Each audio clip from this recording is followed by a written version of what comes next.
যুক্তরাষ্ট্র ইরানের মধ্যে আবারও উত্তেজনা যেন বেড়েছে। এরই মধ্যে ইরানের দক্ষিণাঞ্চলীয় উপকূলীয় প্রদেশ বুশেহরে একটি মার্কিন ড্রোন ভূপাতিত করার দাবি করেছে দেশটির সামরিক বাহিনী। স্থানীয় সময় বৃহস্পতিবার রাতে আকাশ প্রতিরক্ষা ব্যবস্থা ব্যবহার করে ড্রোনটি ধ্বংস করা হয় বলে জানিয়েছে ইরানি কর্তৃপক্ষ। ইরানের আধা সরকারি বার্তা সংস্থা তাসনিম নিউজ বলে, বুশেহর অঞ্চলের আকাশে সন্দেহজনক একটি ড্রোন শনাক্ত করার পর সেটিকে লক্ষ্য করে প্রতিরক্ষা ব্যবস্থা সক্রিয় করা হয়। পরে ড্রোনটি ভূপাতিত করা সম্ভব হয়।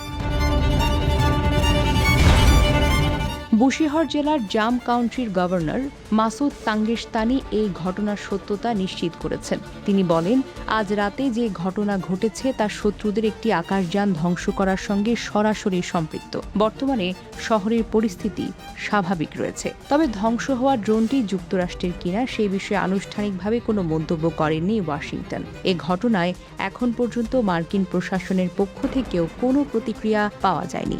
এর আগে একই দিন ইরানের দক্ষিণাঞ্চল থেকে ক্ষেপণাস্ত্র ছোড়ার পর এটি খবর প্রকাশ করে তাসনিম নিউজ। সংবাদ মাধ্যমটি জানায়, নির্দিষ্ট লক্ষ্যবস্তুতে হামলার উদ্দেশ্যে ওই ক্ষেপণাস্ত্র নিক্ষেপ করা হয়, যদিও লক্ষ্যবস্তু সম্পর্কে বিস্তারিতভাবে তথ্য প্রকাশ করা হয়নি। বিশ্লেষকদের মতে, সাম্প্রতিক এসব ঘটনা মধ্যপ্রাচ্যে নতুন করে অস্থিরতার আশঙ্কা তৈরি করছে। বিশেষ করে পারস্য উপসাগরীয় অঞ্চলকে কেন্দ্র করে যুক্তরাষ্ট্র ইরানের দীর্ঘদিনের উত্তেজনা আবারও বাড়তে পারে বলে মনে করা হচ্ছে।